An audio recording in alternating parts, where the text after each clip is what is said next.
ว่าจะเป็นไผ่พี่น้องเราลองทายเบิ่งอ่ะอยู่เชิงหุ่นให้ทายรถโอ้ยปัญหามีน้องฟ้าน้องน้อยน้องไทยที่เอาไปถ่ายหลายคนได้น้องลี่น้องยังชาวผู้โตชาวผู้ไทยคนหลายคนอยู่ได้ผู้ชายแต่ว่าเด้อเขาขึ้นเด้อสิเป็นน้องอันนั้นอาลิงเพราะว่าเป็นเคสของเฮาปั้นมานี่เขาอยากให้น้องน้อยเฮานะเจ้าอยากให้น้องน้อยได้ดิแม่นแต่ว่าสิเป็นของไผกับกะยาพี่น้องเอ้ยเนาะเฮาแสดงความดีใจนำก็ลายเพราะว่าน้องน้อยนี่ก็ FC วางน้ำลายเทื่อหักลายเทื่อแล้วนะครับหักลายเทื่อพี่น้องเนาะบอลี่ทักมาให้ไปหาด่วนว่าซั่นพี่น้องเอ้ยจักบอลี่เพิ่นมีเรื่องหยังเนาะพี่น้องเนาะก็มีแต่ไปเบิ่งไปชมนํกันเนาะพี่น้องเนาะจักบอลี่เพิ่นมีหยังบอกให้บ่นิวไปด่วนเลยว่าซั่นเนาะพี่น้องเนาะไปบ่นิวก็ขี่รถจักรนี่แหละไปพี่น้องเอ้ยเนาะปั๊บต่อชึบบ่เติมดอกน้ำมันบ่มีเงินลิตรเท่าไหร่25,000ส่วนเพิ่นมาล้างรถเนาะใส่ไปอยู่ไสแหละตึ๊ดเจ้าแล้วไปเป็นหมู่แน่ว่าสิซื้อรถไปซื้อรถซื้อรถอ๋อซื้อรถจักรรถรุ่นยังไงน่ะก็ธรรมดานี่แหละคือเขาเคยซอยนี่แหละเวฟมาเล่นี่แหละซื้อซอยบ่หรือซื้อมือเฮือนบ่ซื้อไปให้เจ้าโอ้เอาเจ้าให้น้องคนนึงแน่โอ้แต่เป็นผู้หญิงเด้อผู้หญิงเป็นผู้หญิงบ่เป็นผู้ชายบ่เป็นผู้ชายโอ้คะแนนเป็นผู้ชายเฮามีหวังอยู่เฮาเป็นผู้หญิงเทิบพี่น้องเอ้ยเด็ดขี่เขาห่านเลยเป็นยังซะนี่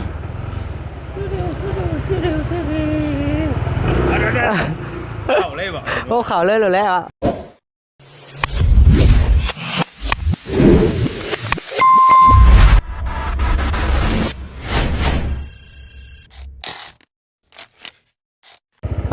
พี่น้องเอ้ยกราบทักทายสบายดีเด้อพี่น้องเอ้ยเนาะทักทายสบายดีพี่น้องเอ้ยทั้งบานิวมาเปิดคลิปอยู่ในรถในล่างเด้อพี่น้องเด้อเงินบานิวอยู่ทางหลังพุ่นแหละแต่ว่าบานิวได้รับข่าวด่วนจากบาวลี่นะพี่น้องเนาะบาวลี่ทักมาให้ไปหาด่วนว่าซั่นพี่น้องเอ้ยจักบาวลี่เพิ่นมีเรื่องหยังเนาะพี่น้องเนาะก็มีแต่ไปเบิ่งไปชมนํกันเนาะพี่น้องเนาะจักบาวลี่เพิ่นมีหยังบอกให้บานิวไปด่วนเลยว่าซั่นเนาะพี่น้องเนาะไปบานิวก็ขี่รถจักรนี่แหละไปพี่น้องเอ้ยเนาะไปอึบไป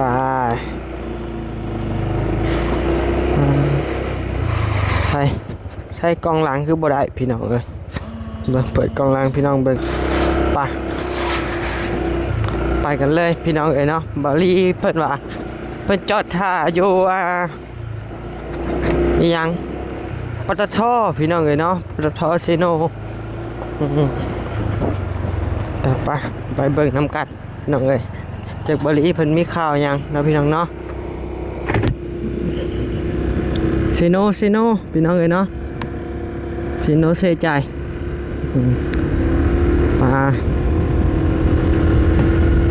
จากเพิ่นมีข่าวหยังเนาะพี่น้องเนาะจักว่าข่าวดีบ่หรือข่าวให้ไปเบิ่งนำกันพี่น้องเอ้ยเนาะบาลีเพิ่นบอกว่าจวดมาแล้วเด้อว่าซั่นพี่น้องเอ้ยไปซั่นไปเบิ่งนำกันเนาะพี่น้องเนาะขอให้เป็นข่าวดีเด้อพี่น้องเอ้ยเนาะบ่ให้มีข่าวให้ขอให้มีแต่ข่าวดีๆพี่น้องเอ้ยจักไผสิได้รับโชคเนาะพี่น้องเนาะพระอาจารย์พี่น้องเอ้ยเป็นขี่รถจักรแต่เพิ่นก็ไปขับเองดอกไป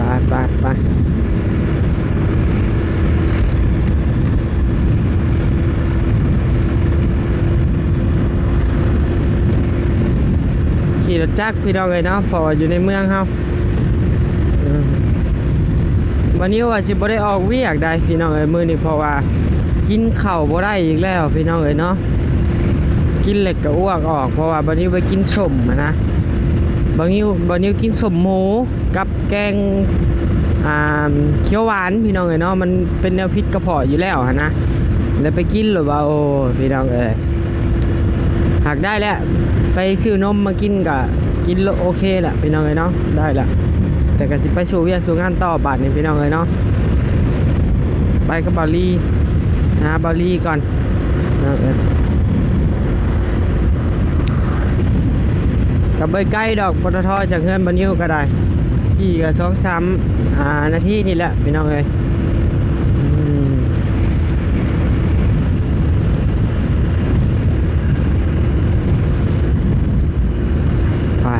ไปอันนี้ก็หั่นเอื้อย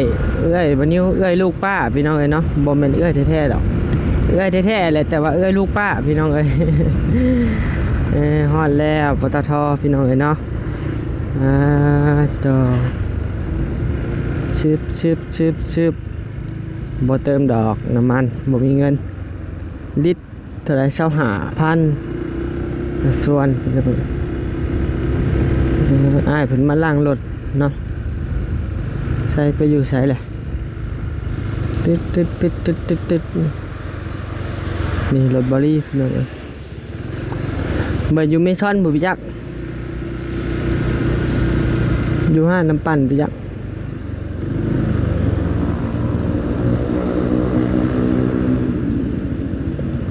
ใช่กินน้ำปั่นอยู่บ่ไปหาจอดโฮมก็ได้เฮา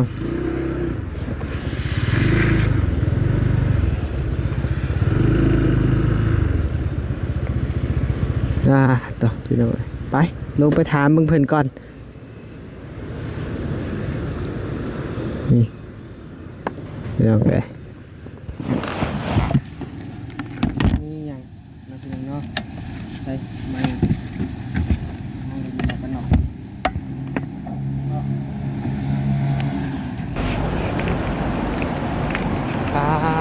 ต่อเมซอนพี่น้องดอใช้มีเหตุยังไงนี่คือว่าจวดจ้าแท้มีเหตุข่าวไล่หรือข่าวดีมีข่าวดีได้มั้ยข่าวดีบ่ข่าวดีเด้อเอาข่าวดีไผกับไปเบิ่งในช่องบอลี่ได้พี่น้องไอ้บ้านนี่ถ้าข่าวดีหน่อยเนาะข่าวดีเนาะพาออกมาเฮาก็ได้ช่วงไข่ได้บ่ช่วงบ่ได้ไข่อ้ายเฮาไปกินแกงเขียวหวานแล้วก็ส้มหมูแล้วบัดนี้เพิ่นอื่นบ่ได้บัดนี้เพิ่นอ้วกออกหมดแล้วเพิ่นเมื่อยบัดนี้โอ้ยเอาก็อยู่กินของอ่อนๆก่อนจังดออันตรายได้บ่เป็นของลิ้นได้เห็นว่าก็บอกแล้วพอดีไอ้ว่าหาเจ้าแล้วไปเป็นหมู่แน่ว่าสิซื้อรถไปซื้อรถอ๋อซื้อรถจักรรถรุ่นยังไงน่ะก็ธรรมดานี่แหละคือเขาเคยซอยนี่แหละเว็บมาเลนี่แหละซื้อซอยบ่หรือซื้อมือเฮือนบ่ซื้อไปให้เจ้าโอ้เอาเจ้ากาแฟบ่กินได้บ่บ่ได้แล้วกินนมแหละได้แล้วเดี๋ยวจักหน่อยจะเข้าไปเบิ่งได้แล้วไอ้บ่อันเอามาไว้ซะพี่น้องเอ้ยกะอ้ายเพิ่นสิให้พาไปเป็นหมู่ซื้อรถพี่น้องเอ้ยเนาะบ่สิสั่งให้เจ้าจังว่าเจ้ากินคือสิกินบ่ได้แม่นจะเลยส่งถามดูว่าจะเอายังล่ะสิไปสั่งให้ได้แล้วพอแล้วโกโก้บ่อนกาแฟได้มอคค่าได้บ่กินดอกคือสิกินบ่ได้ดอกกาแฟน่ะบ่ได้แต่ว่าแนวอื่นกาแฟดำไม่ได้กาแฟบ่ใส่นมเลยบ่กาแฟดำบ่ล่ะบ่ได้แล้วคะแนนเขากินนมเขาก็กินนมจากธรรมชาติเลยได้คะแนนกินนมงัวหรือบ่ได้นมจากนมมันหมากอันนะหมากไอมอนบ่นมวิตามิวบ่นมหยังหาได้อยู่เอาไปจังหน่อยมันก็สิช่วยสายไปได้ไปแม่นเล่นนี่เนาะไปเจ้ากาแฟก่อนบ่ได้แล้วเฮานะกินบ่ได้ดอกไปว่ากันก็ได้จังหน่อยไปล้างรถไปล้างนี่กินกาแฟก่อนล้างซ่อมก่อนกินสั่นสิไปเอาอยู่ห้านได้นี่ห้านขาประจำบ่บอสพอดีมันกับกระชั้นชิดแน่ไอ้กับพอดี ผู้ใหญ่มันโอนเงินมากี่นี่ อ๋อ มันโอนเงินมากี่นี่ยังไม่ได้ส่งไปชาวต้าใช่ไหมเป็นว่าให้ซื้อไปให้น้องคนหนึ่งแน่ว่าซั่น อ๋อ แต่เป็นผู้หญิงเด้อ ผู้หญิง เป็นผู้หญิง บ่เป็นผู้ชาย โบเป็นผู้ชาย โอ้คะแนนเป็นผู้ชายเฮามีหวังอยู่เฮา เป็นผู้หญิง เออสิได้จะเป็นผู้หญิงเนาะเอ้าคงไปก็ยาแล้วพี่น้องเอ้ยเนาะดีใจนำหมด เป็นผู้หญิง ไผเด้ผู้หญิงเนาะ รุ่นน้ำการคือเก่า เอาไปเบิ่งนำกันเนาะ สไตล์เก่าแม่นสไตล์รุ่นคือเก่า รุ่นเบิ่งพี่น้องอีกคลิปหนึงอดใจรออีกคลิปหนึงพี่น้องเอ้ยเออ รุ่นคือเก่ารุ่นคือเก่าจะไปเลือกสีก่อนจะไปเลือกสี กะว่าสิเอาสีหยังกะว่า อืม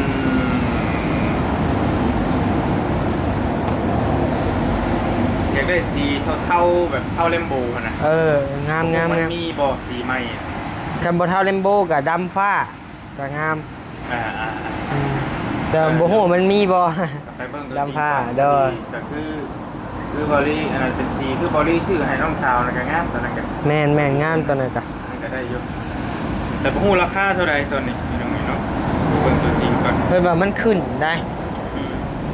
ตอนเพื่อนมันโอนเงินมาเพื่ออายุ อ๋อ โอนมา30,000แต่ที่เหลือ 30,000 บาทเหลือแล้วนะ ค่ารถน่ะตอนบอลี่ซื้อให้น้องสาวอะมัน23,000เด้อ โดย 23,000เลยแต่บอลี่คิดว่าตอนนี้มันอาจจะประมาณ24,000หรือ25,000ประมาณนี้แหละ หักแต่ว่าคนทางใต้หรือทางเหนือนี่เหนือเนาะ บ่แล้ว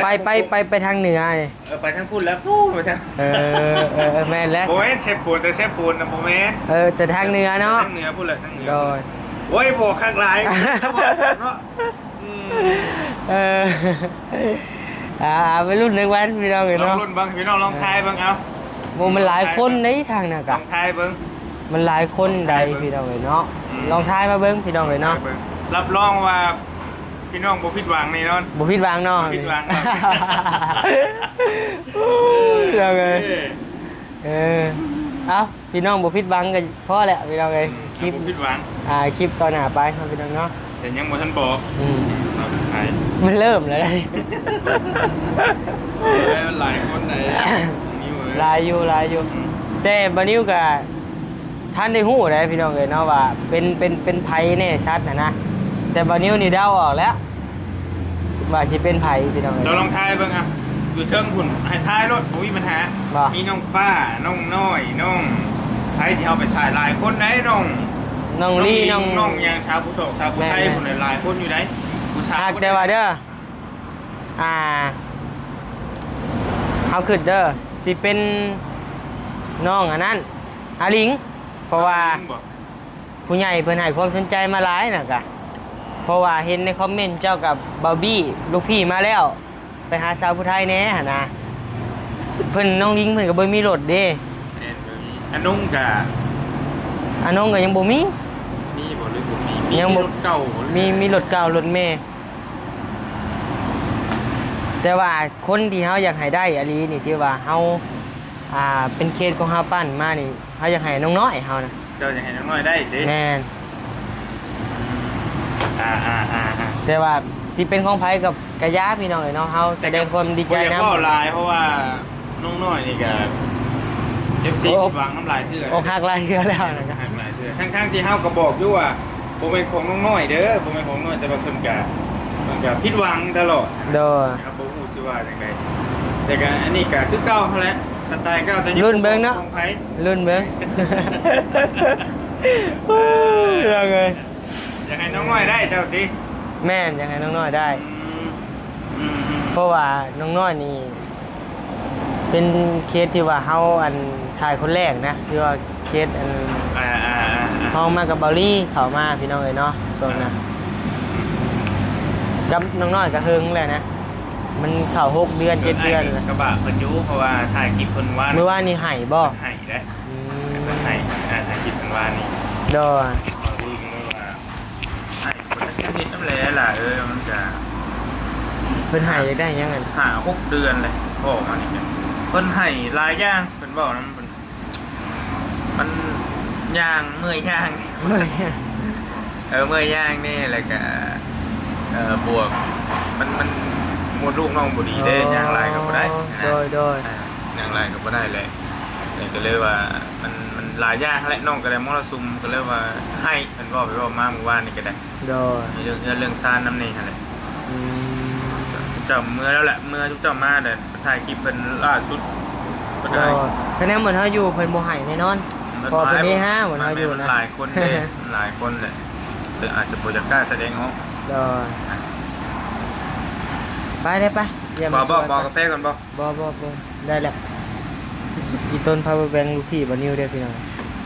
อ๋อดอกส่งอะไรนี่ แต่ว่ายังสู้มันบ่ได้เลยอันตัวใดก็อีหลี อืม โอ้แต่ว่ามันเบ่งเนาะ โดย ย่านแต่มันระเบิดนั่นแหละประเด็น บ่ระเบิดดอก จังหวะแต่มันเบ่งอยู่เลย จักแรกมันฮ้อนอยู่ใน ปี รถ ปลายเลยนี่น่ะ โดย เพิ่งทนอยู่ได้ยอมรับอยู่มาสับไป ไป เฮ้ยเจอกัน แล้วไปเบิ่งบรรยากาศตามทางไปนำกันเลยพี่น้องเนาะได้ซะหากคลิปชื่อคลิปหยังนี่สิเป็นคลิปบอลี่เด้อพี่น้องเด้อไปเบิ่งในคลิปบอลี่พี่น้องเอ้ยว่ารถเป็นสีหยังหั่นนะยาวเด็บใดสิไปแนวใดต้องเบิ่งในช่องบอลี่พี่น้องเอ้ยเนาะช่องบอนิวนี่เป็นเหตุด่วนมาหับบอลี่ชื่อๆพี่น้องเอ้ยกับบอนิวดาวเบิ่งนี่เป็นน้องอาลิงพี่น้องเอ้ยเนาะคะแนนคนบอนิวที่อยากให้ได้อะลีน้องน้อยแต่ว่า มันก็คือบ่ถือกันนะยังอยากให้ได้อยู่ติ กะบ่ถืออยู่แต่ก็หักแพงเด้ เบิ่งขึ้นลักๆเล็กๆกันนี่คืออันนั้นกันอยู่อันแพงคือเก่าบ่ หักแพงคือเก่าไปพี่น้องเอ้ โอย เคไปเดี๋ยวบอกซันต้ากันแป๊บนึง ไปเซ่จับตัวได้ซอย เดี๋ยวแล้ว โอ้จับตัวนี้แล้ว โอ้พี่จะประมาทถ่ายกิริวห่อทองเด้อ โอ้โหโอ้เนาะ ตัวนี้ไม่ได้ลายเลย ตัวนี้บ่มีเลยตัวนี้เลย ได้เพิ่นว่าผักกิริวห่อทองข้ามไปดิ เนาะโอ้ผิดแล้วอ่ะบ่ตะกี้เห็นตัวนั้นหลายพี่น้องเอ้ย กันคนป่นกับสิป่นในตัวนี้ไอ้เบิ่ง โดยสิไปแนวนั่นแหละ เอานี่กัน โดยดูใช่โดยป่ายพี่น้องเอ๋ยไปรับบ่าวลีเป็นป้าเครื่องอยู่พี่โตคือหลายแท้นี่เอาไปมืดบ่นี่ บ่ไว้นี่แหละ ไว้นี่บ่ บ่จะเปิดได้บ่ ได้อยู่ บ่ได้เต้น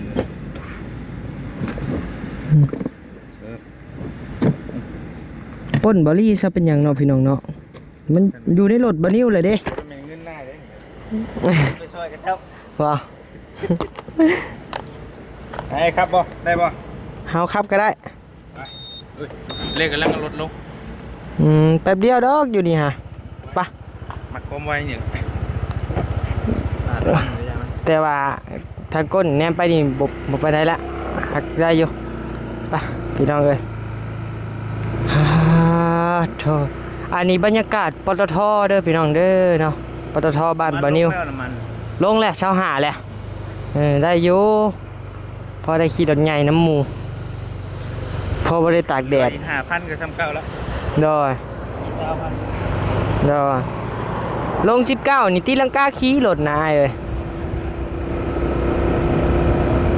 เฮ้ยอย่าเจอสิหากันกว่า ยอดสอนพอพัดชัย ขอพัดชัย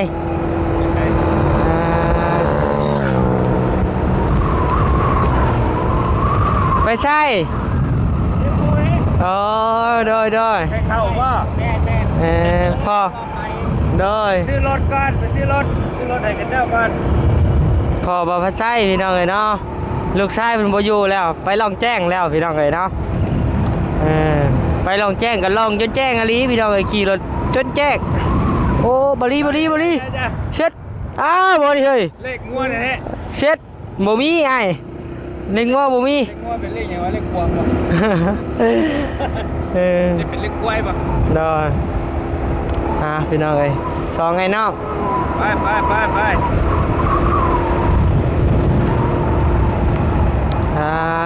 โตนี่แหละพี่น้องเอ้ยในเมืองบ้านบานิ้วอันนี้พี่น้องเอ้ยนี่ห้านกาแฟนี่เคยกินหรือบ่ไอ้ ยัง เออ แซ่บบ่ จังหวะบ่เคย คาเฟ่ ว้าโต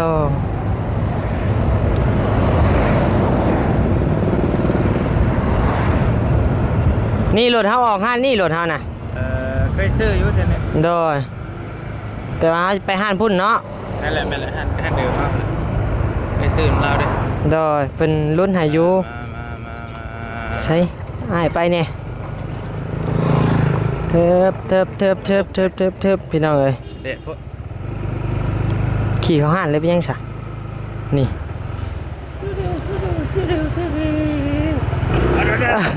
เข้าเลยบอก โอ้เขาเลยหรือแล้วอ่ะพี่น้องเอ้ย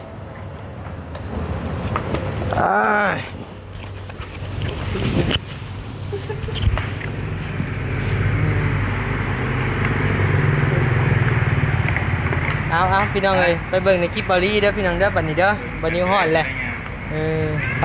พี่น้องเอ้ยจังหวะกันโดย